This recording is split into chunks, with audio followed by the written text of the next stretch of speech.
Shalom Bapak Ibu terkasih sekalian. Shalom. Salam kepada para pemuda-pemudi kita yang pada minggu hari ini juga sudah mendampingi kita dalam ibadah khusus online kita untuk melayani para jemaat terkasih sekalian yang berada di rumah. Bapak Ibu terkasih sekalian, marilah kita mengucapkan syukur kepada Tuhan atas segala lindungannya, atas segala pimpinannya selama sepanjang hidup kita dari hari-hari kemarin hingga pada saat ini. Dan kita tetap harus senantiasa bersuka cita karena pada minggu siang hari ini kita kembali dapat bersekutu melalui ibadah kita yang kita lakukan bersama pada siang hari ini. Kita dengarkan sejenak ajakan beribadah. Kita dengarkan dari Roma 12 ayat 11. Janganlah hendaknya kerajinanmu kendor, biarlah rohmu menyala-nyala dan layanilah Tuhan. Mari kita satukan hati kita angkatkan lagu pujian untuk menyambut hari Minggu ini dengan sukacita, dan kita nyanyikan lagu Segala Puji Syukur.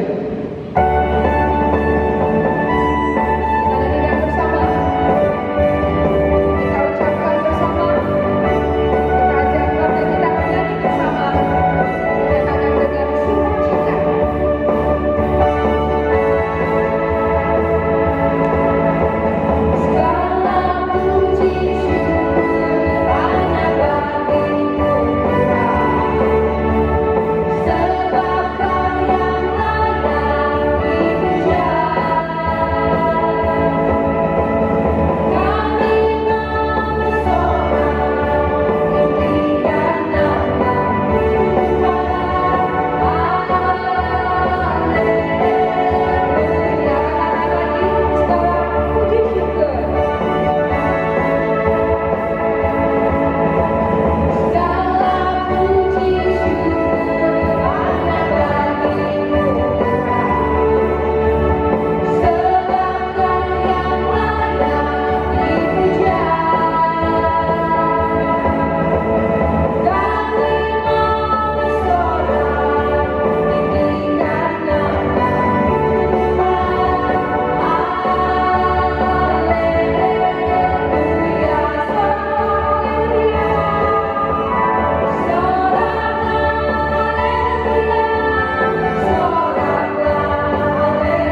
Bapak Ibu yang dikasihi Tuhan, kita akan mulai ibadah kita pada pagi siang hari ini, dan ibadah ini akan segera ditabiskan.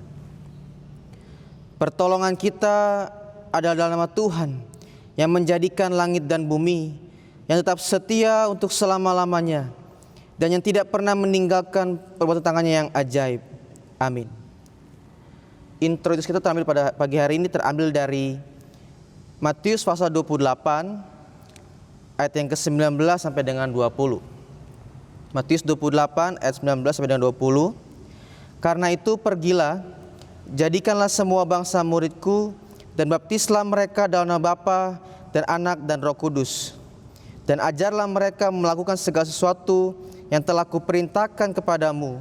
Dan ketahuilah aku menyertai kamu senantiasa sampai pada akhir zaman. Demikian firman Tuhan. Kita akan mendengarkan hukum kasih, pengakuan dosa, dan doa pengampunan. Seperti Bapa telah mengasihi aku, demikianlah juga aku telah mengasihi kamu. Tinggallah di dalam kasih-Ku itu. Jikalau kamu menuruti perintah-Ku, kamu akan tinggal di dalam kasih-Ku, seperti aku menuruti perintah Bapa-Ku dan tinggal di dalam kasih-Nya. Semuanya itu kukatakan padamu, supaya sukacitaku ada di dalam kamu dan sukacitamu menjadi penuh. Inilah perintahku, kukatakan kepadamu supaya kamu saling mengasihi seperti aku telah mengasihi kamu. Tidak ada kasih yang lebih besar daripada kasih seseorang yang memberikan nyawanya untuk sahabat-sahabatnya. Inilah perintahku kepadamu, kasihilah seseorang akan yang lain. Pengakuan dosa. Kasihanilah aku ya Allah menurut kasih setiamu. Hapuskanlah pelanggaranku menurut rahmat-Mu yang besar. Bersihkan aku seluruhnya dari dosaku, dari kesalahanku, dan tahirkanlah aku dari dosaku, sebab aku sendiri sadar akan pelanggaranku. Aku senantiasa bergumul dengan dosaku. Terhadap engkau sajalah aku telah berdosa dan melakukan apa yang kau anggap jahat, supaya ternyata engkau adil dalam putusanmu, bersih dalam penghukumanmu. Sesungguhnya dalam kesalahan aku diperanakan, dalam dosa aku dikandung ibuku. Sesungguhnya engkau berkenan akan kebenaran dalam batin, dan dengan diam-diam engkau memberitahukan hikmat kepadaku. Bersihkanlah aku dari dosaku dengan hisop, maka aku menjadi tahir.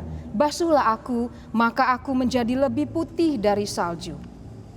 Marilah kita mengaku dosa kita berdoa. Ya Allah Bapa kami yang Maha Kuasa dan Maha Pengasih, kami orang berdosa yang hina ini datang ke hadapan-Mu yang kudus dan mulia, mengaku dan meminta keampunan segala dosa dan kejahatan. Kami sering mendukakan Tuhan karena perkataan, pikiran, dan perbuatan kami yang tidak benar. Kami tidak mengasihi Engkau dengan segenap hati, dengan segenap kekuatan, dan dengan segenap akal budi kami. Dan kami tidak mengasihi sesama manusia seperti diri kami. Kami layak kena murka-Mu dan terkutuk selama-lamanya. Tetapi sekarang kami datang memohon keampunan dosa kami. Tolonglah kami ya Tuhan, agar kami dapat bertobat dan meninggalkan segala kejahatan kami, karena Yesus Kristus, Anak Allah yang tunggal, dan karena nama-Mu yang kudus itu. Ya Allah, kasihanilah kami, orang yang berdosa ini. Amin. Saudara terkasih sekalian, kita sudah mendengarkan hukum kasih, doa pengakuan dosa, dan doa pengampunan. Marilah kita sekarang sejenak kembali mengaku iman rasuli kita sebagaimana saudara seiman kita di seluruh dunia mengucapkannya. Kita ucapkan bersama-sama. Aku percaya kepada Allah Bapa yang Maha Kuasa, Khalik langit dan bumi,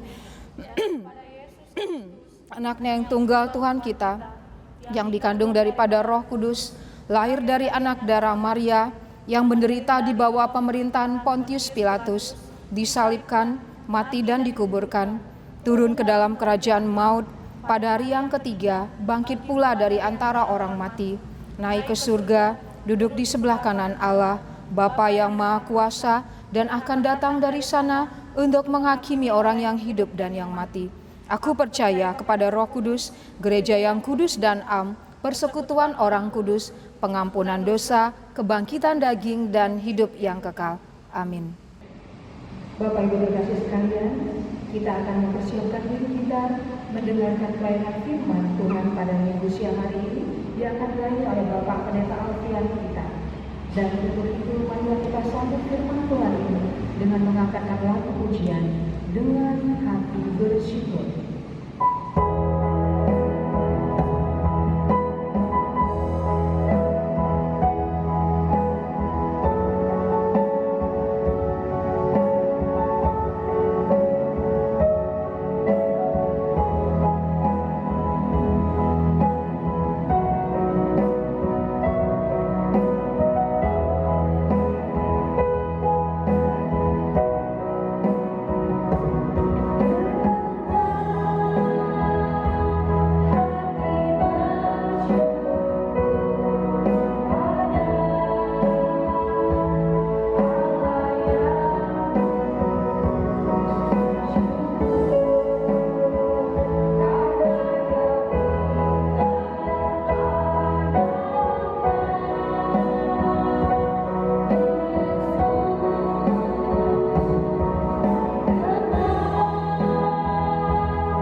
Bapak Ibu yang dikasihi Tuhan, mari kita berdoa. Bapa kami yang di dalam surga, kami mau bersyukur di hadapan Tuhan pada hari ini buat segala kebaikan-Mu, untuk segala penyertaan-Mu yang sempurna dalam kehidupan kami. Bapa kami yang di dalam surga, hari ini Tuhan kami akan merenungkan kebenaran firman-Mu. Kiranya Tuhan Engkau mau bersabda kepada kami, baharui kami Tuhan dengan kebenaran firman-Mu. Tuntun kami Tuhan supaya kami bisa melakukannya ya Tuhan. Kami juga memohon kepadamu Tuhan, ampunilah kami sebelum kami merenungkan kebenaran firman-Mu, supaya firman-Mu ini Tuhan memperoleh tempat dalam hati kami yang paling dalam, kemudian tinggal dan berbuah dalam kehidupan kami ya Tuhan. Terima kasih Tuhan, terima kasih. Layakkan kami Tuhan untuk merenungkan kebenaran firman-Mu. Di dalam nama Yesus, haleluya, amin. Bapak Ibu yang dikasihi Tuhan, mari kita buka Alkitab kita di dalam Matius pasal 28 ayat yang ke-19 sampai 20. Matius pasal 28 ayat 19 sampai dengan ayat yang ke-20.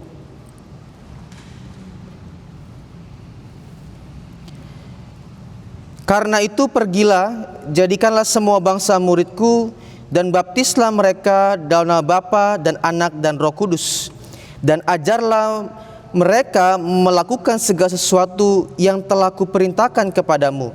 Dan ketahuilah, aku menyertai kamu senantiasa sampai kepada akhir zaman. Bapak Ibu Saudara yang dikasihi Tuhan Yesus, masih dalam suasana kenaikan Tuhan Yesus ke surga, maka hari ini pun juga masih sedikit berkaitan dengan masa-masa kenaikan Tuhan Yesus. Renungan firman Tuhan pada hari ini berjudul konsekuensi kenaikannya. Konsekuensi kenaikannya. Kenaikan Tuhan Yesus mengandung konsekuensi bagi orang yang percaya kepadanya.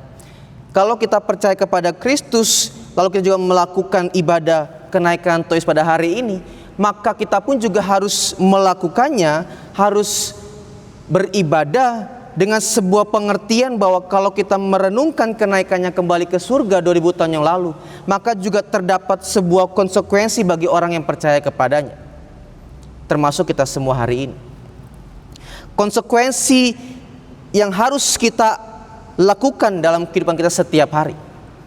Kenaikannya ke surga perlu dipahami dan diterima oleh orang percaya sebagai suatu konsekuensi, yaitu diutusnya sebagai pelayan kerajaan surga untuk menyatakan Kristus bagi dunia. Jadi konsekuensi ketika kita merayakan kenaikan Tuhan Yesus ke surga 2000 tahun yang lalu, kita merayakannya, kita mengikuti ibadah ini hari ini dengan sebuah pemahaman bahwa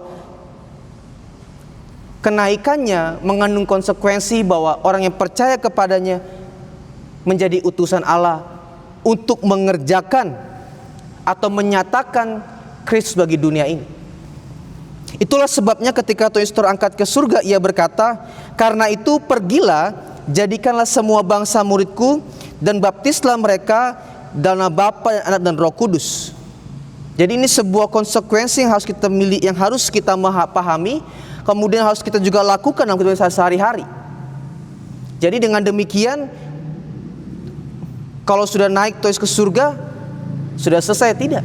Ini menjadi peranan bagi orang percaya saat ini. Setelah Yesus naik ke surga, maka orang percaya mempunyai peranan penting dalam proyek keselamatan Allah bagi manusia. Diutusnya orang percaya ke tengah-tengah dunia untuk menyatakan atau bersaksi tentang Kristus. Dan inilah sebuah kehormatan besar menjadi rekan sekerja Allah. Jadi ketika Tuhan Yesus naik ke surga, Dia menjadikan kita sebagai rekan sekerja Allah. Inilah yang disebut dengan sebuah kehormatan yang besar, saudara. Memang bermula dengan kehidupan para rasul pada saat itu. Ketika mereka melihat Tuhan Yesus naik ke surga, mereka menerima amanat agung itu sendiri. Lalu kemudian amanat agung itu diteruskan kepada orang-orang yang percaya kepadanya. Dan kita pun hari ini merayakan, melaksanakan ibadah kenaikan, kita pun juga harus meneruskan estafet pekerjaan Allah bagi dunia ini, yaitu menyatakan Kristus bagi dunia, sehingga banyak orang lain yang memperoleh keselamatan. Pergilah, jadikanlah semua bangsa muridku, artinya bahwa semua orang harus menjadi murid Kristus. Mungkin kita bisa bertanya bahwa kan bisa Tuhan saja yang menjadikan semua bangsa. Oh tidak. Memang betul bisa saja, tapi juga Tuhan ingin melihat bukti kecintaan orang-orang percaya kepadanya dengan cara melakukan amanat agung itu sendiri. Mengapa saya mengatakan sebuah konsekuensi, kenaikannya sebagai sebuah konsekuensi?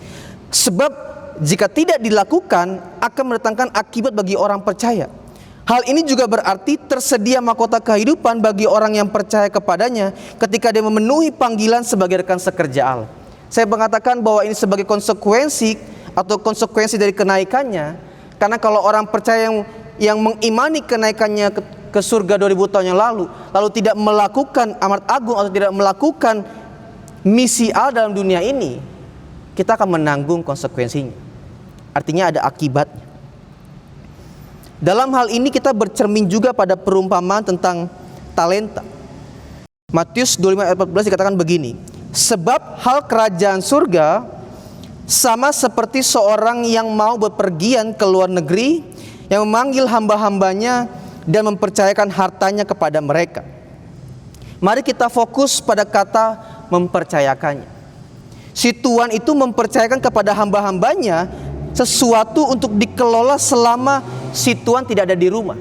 Hal ini juga sama dengan peristiwa kenaikan Tuhan Yesus ke surga. Ketika Yesus terangkat ke surga, maka Tuhan mengatakan bahwa pergilah jadikanlah semua bangsa muridku. Artinya bahwa perkataan ini atau amanat agung itu sendiri menjadi sesuatu yang dipercayakan bagi orang percaya. Dan kita harus bertanggungjawabkan itu. Lagi-lagi saya mengatakan kalau kita percaya kepada Kristus, mengimaninya bahwa dia telah naik ke surga 2000 tahun yang lalu, kita pun juga menerima pekerjaan itu. Kita juga menerima amanat agung itu sendiri, yaitu pergilah jadikanlah semua bangsa muridku. Kita harus mengerjakan amanat agung sendiri, saudara. Kita harus mengerjakan misi Allah bagi dunia ini. Sehingga dengan begitu kita memahami bahwa kehadiran kita dalam dunia bukan sekedar untuk menikmati hidup, tapi hanya untuk mengerjakan agenda Tuhan. Tidak ada yang lain dalam kehidupan kita selain kita mengerjakan agenda Tuhan.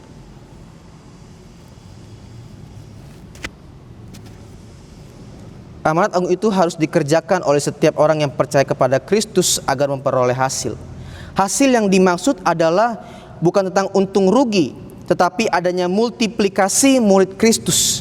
Jadi amanat agung itu sendiri adalah memuridkan orang lain menjadi murid Kristus.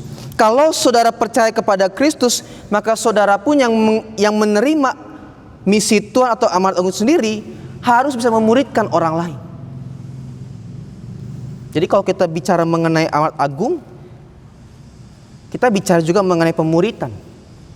Dan dari mana kita memuridkan orang lain kepada Kristus? Dari lingkungan sekitar kita dulu yang kecil, keluarga dulu, anak-anak kita, cucu kita. Baru setelah itu kita bertemu dengan orang lain, kita memuridkan mereka.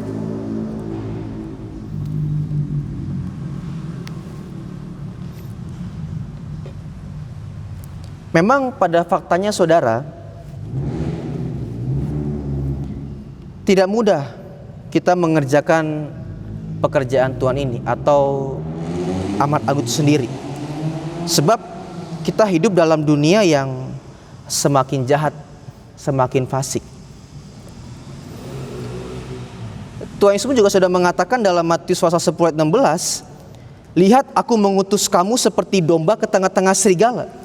Sebab itu hendaklah kamu cerdik seperti ular dan tulus seperti merpati. Artinya kita berada dalam dunia yang jahat dan besar peluangnya menerima penolakan. Jangankan kita mau berbicara tentang Tuhan Yesus atau kita mau menceritakan tentang Tuhan Yesus kepada orang lain.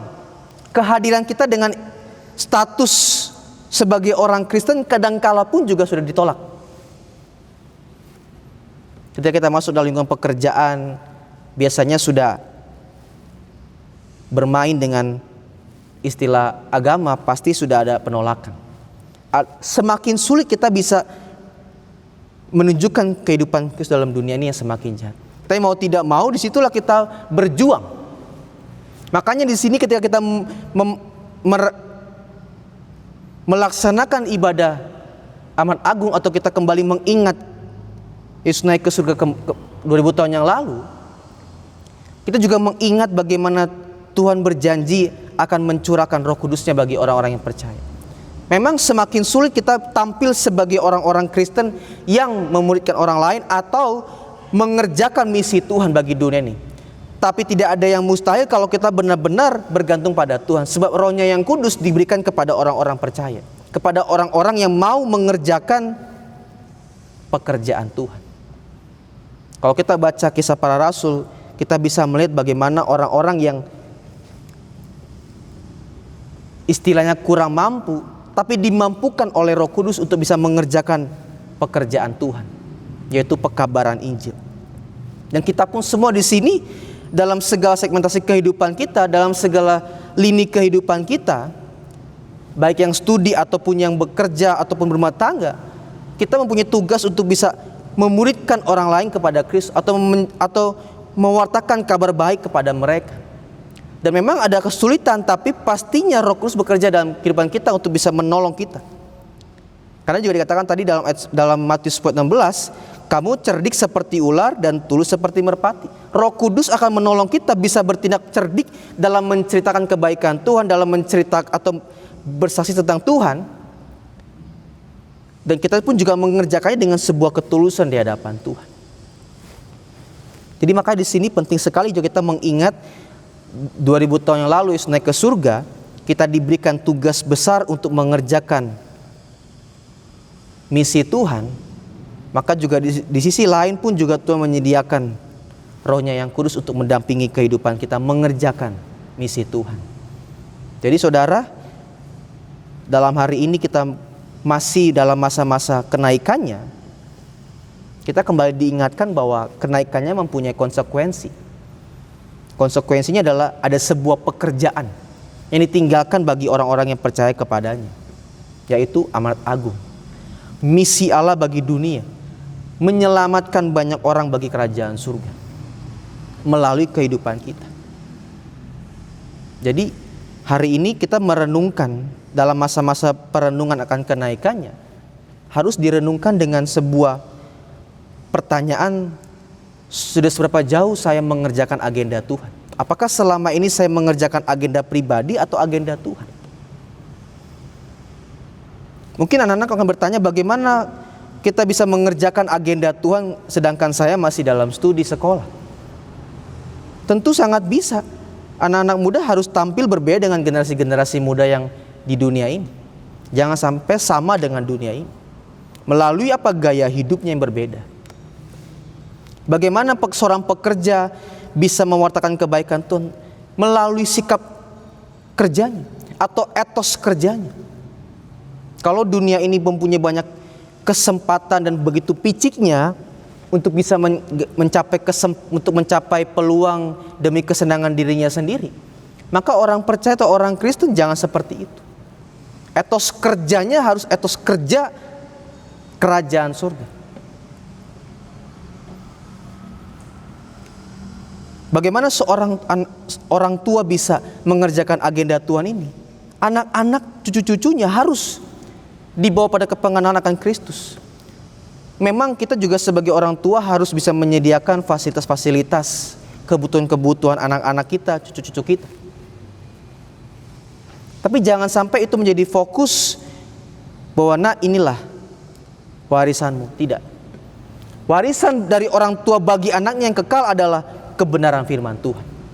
Sebab kalau mereka menerima kebenaran firman Tuhan, dimanapun mereka berada, mereka akan tampil sebagai generasi terang. Amin.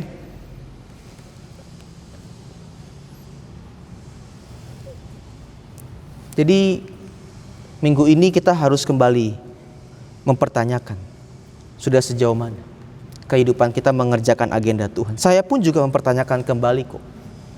Apakah dengan saya melayani di mimbar juga cuma sekedar mencari rupiah atau tidak?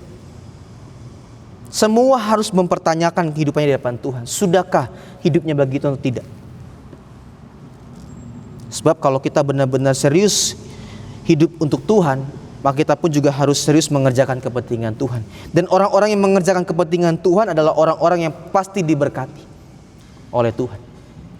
Tuhan tidak mungkin membiarkan orang-orang yang bekerja serius atau mati-matian untuk pekerjaan Tuhan. Tuhan pasti menyediakan apa yang menjadi kebutuhan kita. Kebutuhan kita nomor 2. Kebutuhan kita yang pertama adalah mengerjakan agenda Tuhan. Amin. Kita berdoa. Bapa kami yang di dalam surga, kami terbatas merenungkan kebenaran firman-Mu ya Tuhan. Tapi kiranya Tuhan Roh-Mu yang kudus memampukan kami untuk bisa merenungkan kebenaran firman-Mu, bahkan melakukannya ya Tuhan. Tolong kami, mampukan kami supaya kami bisa melakukannya dalam kehidupan kami sehari-hari, sehingga firman ini menjadi rema dalam kehidupan kami ya Tuhan. Kami juga berdoa ya Tuhan untuk bangsa negara kami Tuhan, di dalam keadaan wabah COVID-19 ini ya Tuhan. Biarlah ya Tuhan Engkau mencurahkan penyertaan-Mu selalu bagi kehidupan bangsa Indonesia ini Tuhan. Engkau terus menjagai bangsa Indonesia ini Tuhan seperti biji mata-Mu ya Tuhan. Kami berdoa Tuhan, kami minta kepadamu biarlah masyarakat Indonesia ini Tuhan memiliki kesehatan yang sempurna, mempunyai kesehatan yang prima, bahkan juga ajar mereka untuk bisa menjaga dirinya dengan baik, menjaga kesehatan dengan baik ya Tuhan, supaya terhindar dari virus ini ya Tuhan. Kami juga berdoa Tuhan, biarlah Engkau berkati pemerintahan kami Tuhan, di dalam menangani wabah COVID ini ya Tuhan. Biarlah mereka diberikan hikmat daripada untuk bisa mengatasinya dengan baik. Bahkan kami juga berdoa biarlah ada kerjasama yang baik antara seluruh pihak, pemerintah, bahkan juga warga negara Indonesia ya Tuhan. Kami bergotong royong untuk bisa mengatasi pandemi ini ya Tuhan. Dan kami juga berdoa Tuhan untuk gereja-gereja-Mu Tuhan yang mengadakan ibadah secara online. Biarlah ya Tuhan jemaat-jemaat Tuhan yang beribadah secara online, mereka juga diberkati oleh kebenaran firman-Mu, oleh ibadah-ibadah secara online. Karena kami percaya Tuhan bahwa Allah yang kami sembah tidak pernah terbatas oleh ruang dan waktu. Engkau pasti menjamin dan memberkati setiap orang-orang yang serius mencari Tuhan dan beribadah kepada Tuhan. Dan kami juga berdoa Tuhan, biarlah untuk GKUI secara sendirinya ya Tuhan, Engkau berkati GKUI, para pelayan-pelayan Tuhan, hamba-hamba-Mu yang tergabung dalam GKUI Tuhan. Biarlah Engkau berikan kesehatan yang sempurna, Engkau berkati kehidupan mereka Tuhan, cukupkan kebutuhan mereka Tuhan. Dan kami juga berdoa Tuhan untuk setiap gereja-gereja lokal yang tergabung dalam sinode GKUI ya Tuhan, Engkau berkati.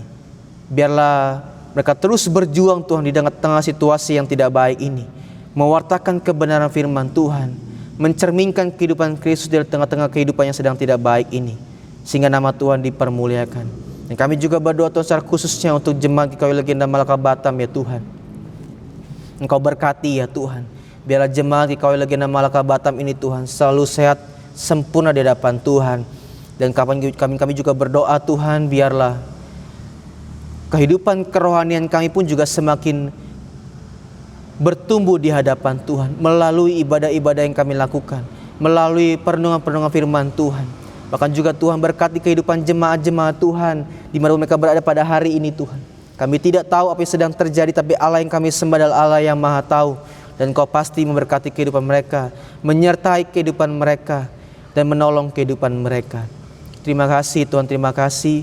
Bahkan juga untuk setiap para pelayan-pelayan Tuhan, Engkau berkati. Biarlah kami sebagai pelayan-pelayan Tuhan sehati, satu visi, satu misi Tuhan dalam melayani pekerjaan Tuhan. Dan semua yang kami kerjakan hanyalah untuk kemuliaan nama Tuhan saja. Terima kasih Tuhan, terima kasih. Inilah syafaat kami di hadapan Tuhan, jauh daripada sempurna. Oleh karena itu Tuhan, biarlah Engkau menyempurnakan dengan doa Bapa kami. Bapa kami yang di surga, dikuduskanlah nama-Mu, datanglah kerajaan-Mu, jadilah kehendak-Mu di bumi seperti di surga. Berikanlah kami pada hari ini makanan kami yang secukupnya, dan ampunilah kami akan kesalahan kami, seperti kami juga mengampuni orang yang bersalah pada kami.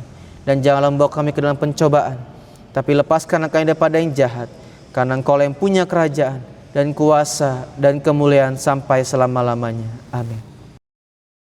Baiklah saudara-saudari terkasih sekalian, kita sudah mendengar mendengarkan pelayanan firman Tuhan dari Bapak Gembala terkasih kita, Bapak Alfian pada minggu siang hari ini. Dan saat ini kita sampai kepada persembahan kita. Mari kita siapkan persembahan kita dan kita dengarkan ajakan persembahan. Saudara-saudara, marilah kita membawa persembahan kita sebagai tanda syukur kepada Tuhan sambil mengingat firman Tuhan. Muliakanlah Tuhan dengan hartamu dan dengan hasil pertama dari segala penghasilanmu. Kita menyanyikan lagu Seperti Wanita.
Bapa kami yang di surga, kiranya Engkau memberkati setiap persembahan rupiah yang kami berikan kepada Tuhan, dan biarlah menjadi kemuliaan bagi nama Tuhan. Saudara-saudara yang diberkati Tuhan dan dikasihinya, pulanglah dan terimalah berkat Tuhan. Hiduplah benar di hadapan Tuhan, maka Tuhan pasti menyertai dan memberkati kehidupan kita. Kiranya kasih karunia, rahmat dan damai sejahtera dari Allah Bapa dan dari Yesus Kristus anak Bapa akan menyertai kita dalam kebenaran kasih. Amin. Bapa, terima kasih.